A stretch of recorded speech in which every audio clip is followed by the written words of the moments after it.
Shalom kekasih Kristus, sudah sepatutnya kita hidup dalam sukacita Tuhan senantiasa karena banyak hal yang telah kita terima selama hampir 4 bulan ini, di mana renungan ini menyampaikan tentang mengenal Tuhan, mengenal Kristus, mengenal keselamatan. Para pendengar renungan melekat dalam Tuhan, hendaknya kita buka hati lebih lagi agar hidup kita semakin menjadi serupa dengan Kristus. Mari kita berdoa. Bapa yang baik, hari ini kami kembali dapat mendengarkan renungan firman-Mu. Bapa, kiranya firman yang disampaikan adalah isi hati-Mu untuk kami, di mana kami semakin dibawa pribadi yang serupa dengan Kristus. Tuhan, kami rindu dalam setiap pikiran, perkataan, dan perbuatan kami mencerminkan firman Tuhan. Memang bukan sesuatu yang mudah untuk kami lakukan, tetapi kami belajar. Sekalipun mungkin banyak jatuh bangun, kami rindu, kami tetap tegak, kami tetap searah seperti apa yang Kau harapkan dalam kehidupan kami dan lewat kehidupan kami. Nama Tuhan dipermuliakan. Tuhan, mampukan kami dengan Roh Kudus, karena kami percaya Roh Kudus itulah yang mengingatkan, mengajar, dan memberikan penghiburan dalam kehidupan kami. Untuk itu kami percaya Tuhan akan memberikan kemampuan kami bertumbuh dan menjadi serupa dengan Engkau. Terima kasih Tuhan, ini doa kami, dalam nama Tuhan Yesus kami berdoa, amin.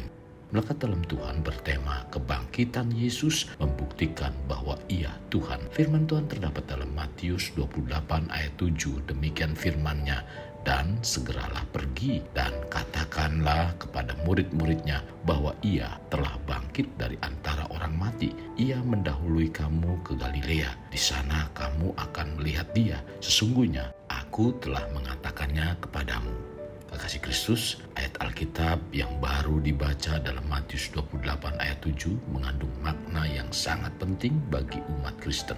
Dalam ayat ini kita melihat bagaimana Yesus bangkit dari kubur dan menunjukkan dirinya kepada para wanita yang pergi untuk melihat kubur Yesus.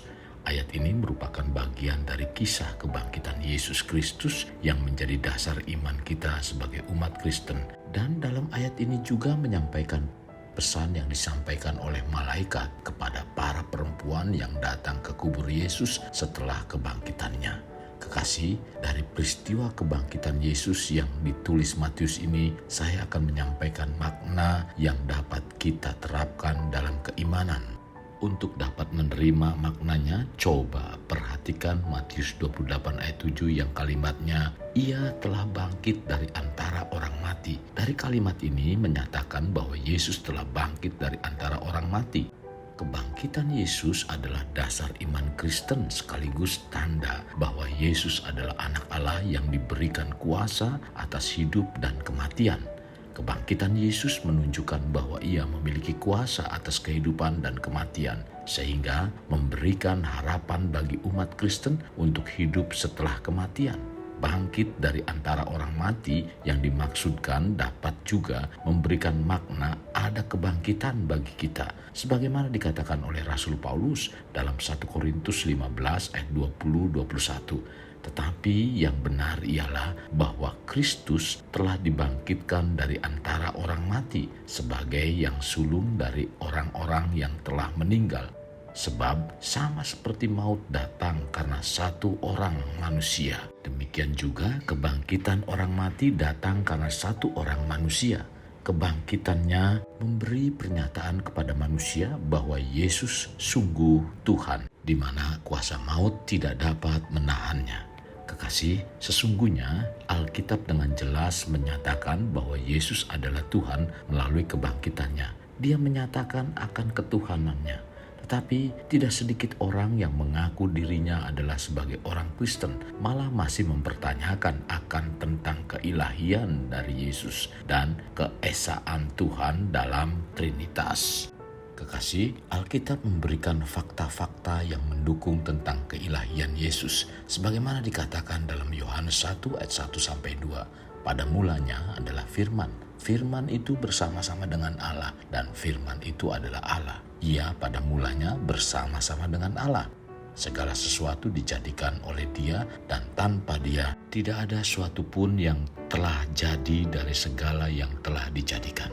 Dalam Yohanes 1 ayat 14 dengan jelas mengatakan, firman itu telah menjadi manusia dan diam di antara kita, dan kita telah melihat kemuliaannya, yaitu kemuliaan yang diberikan kepadanya sebagai anak tunggal Bapa, penuh kasih karunia dan kebenaran. Kekasih, ayat-ayat ini menyatakan bahwa Yesus adalah Tuhan. Demikian juga dengan kebangkitan Yesus dari antara orang mati, ia membuktikan bahwa Dia adalah Tuhan. Kekasih Kristus, sehubungan dengan pernyataan dari pribadi Yesus yang mengatakan bahwa Ia adalah Tuhan, disampaikan juga kepada orang-orang Yahudi dengan berkata bahwa Ia ada sebelum Abraham ada. Hal ini disampaikan untuk menegaskan bahwa dirinya adalah pribadi yang kekal, bukan ciptaan, melainkan pribadi Allah sendiri. Tertulis dalam Yohanes 8 ayat 53-58. Adakah engkau lebih besar daripada bapa kita Abraham yang telah mati? Nabi-nabi pun telah mati. Dengan siapakah engkau samakan dirimu? Jawab Yesus, jikalau aku memuliakan diriku sendiri, maka kemuliaanku itu sedikit pun tidak ada artinya. Bapakulah yang memuliakan aku. Tentang siapa kamu berkata, Dia adalah Allah kami, padahal kamu tidak mengenal Dia, tetapi aku mengenal Dia. Dan jika aku berkata, aku tidak mengenal Dia, maka aku adalah pendusta, sama seperti kamu. Tetapi aku mengenal Dia, dan aku menuruti firman-Nya. Abraham bapamu bersukacita bahwa ia akan melihat hariku, dan ia telah melihatnya, dan ia bersukacita. Maka kata orang-orang Yahudi itu kepadanya, umurmu belum sampai 50 tahun dan engkau telah melihat Abraham. Kata Yesus kepada mereka, aku berkata kepadamu, sesungguhnya sebelum Abraham jadi, aku telah ada. Hal ini dengan jelas Yesus menyampaikan kepada orang-orang Yahudi, tetapi mereka masih tidak mengerti dan mengenal bahwa Yesus adalah Tuhan. Dalam Alkitab menggunakan kata Tuhan berarti Tuan. Jika ia menjadi Tuan atas sesuatu, maka sesuatu itu adalah kepunyaannya dan dia mempunyai kuasa penuh atasnya. Dia dapat perlakukan benda-benda tersebut sesuai dengan kehendaknya dan kita mempunyai kuasa untuk menggunakan dan memperlakukannya. Kata Tuhan dalam bahasa Yunani memakai kata Theos yang paralel dengan kata Elohim. Kata ini dipakai dalam Yohanes 20 ayat 28. Thomas menjawab dia, ya Tuhanku dan Allahku. Kekasih Kristus, bila Yesus Kristus telah membuktikannya bahwa ia adalah Tuhan melalui kebangkitannya, hendaknya kita menjadikan Yesus Kristus sebagai penguasa atas setiap hidup yang kita jalani. Sekarang mari kita jadikan Tuhan sebagai penguasa tunggal kita dan jadikan Dia hidup dalam seluruh hidup kita. Sebagaimana tertulis dalam 1 Korintus 8 ayat 6. Namun bagi kita hanya ada satu Allah saja, yaitu Bapa yang dirinya berasal dari segala sesuatu dan yang untuk Dia kita hidup. Dan satu Tuhan saja, yaitu Yesus Kristus yang olehnya segala sesuatu telah dijadikan dan yang karena Dia kita hidup. Kekasih, tunggu apa lagi? Kita hidup butuh keselamatan dan keselamatan ada dalam Yesus karena keselamatan dalam Yesus tidak berubah. Dan sesuatu yang tidak berubah adalah Tuhan. Itulah sebabnya Yesus membuktikan bahwa dirinya Tuhan melalui kebangkitan dari kematian. Kekasih Kristus, mari bawa hidup kita menjadi pribadi yang dapat memerdekakan orang dari belenggu kehidupan, layaknya terang yang menerangi kegelapan. Karena itulah yang Tuhan inginkan pada kita sebagai warga kerajaan Allah. Mari kita berdoa. Tuhan Yesus, terima kasih buat firman yang disampaikan pada hari ini. Kami percaya bahwa firman ini merupakan isi hatimu, membawa kami untuk terus bertumbuh di dalam Engkau, sehingga kami memiliki satu kedewasaan rohani. Dan lewat kedewasaan rohani inilah kami semakin kokoh dan kuat dan tidak mudah diombang-ambingkan dengan berbagai macam pengajaran. Tuhan, berikan kami kesetiaan untuk senantiasa diisi dengan renungan firman-Mu. Biarlah kami mendengarkan renungan firman-Mu, dan firman inilah yang mendewasakan rohani kami, membawa kami semakin kuat di dalam Engkau.